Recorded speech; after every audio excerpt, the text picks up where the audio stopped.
The remnants of 2 vehicles burn after Israeli defense forces respond to a brazen incursion onto Israeli soil. Just across the border in Egypt's El Arish, Egyptians mourn at least 15 soldiers shot dead by masked gunmen as they were breaking their fast.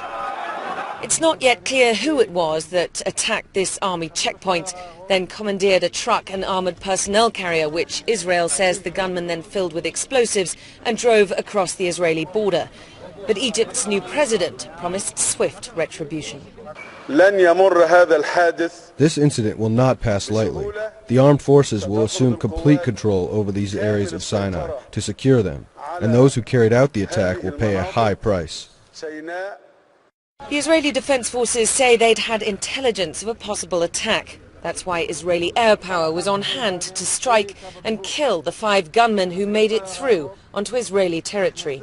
We can assume that the goal of this terroristic event was to either abduct Israelis or, worse than that, infiltrate into one of the communities and maybe kill Israelis at sight.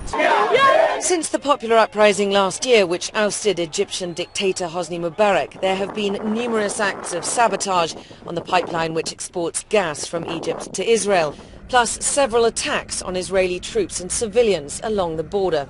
Israeli officials are increasingly concerned that Al-Qaeda and other extremist cells are moving in to Egypt's restive Sinai Peninsula, and that the new Egyptian government isn't doing enough to stop them. In my opinion, the risk of a heavier attack was prevented, and this is also a very important successful operation in the battle that occurred there along the entire border, and perhaps it will also be a proper wake-up call to the Egyptians to take matters in hand on their side of the border in a firmer way.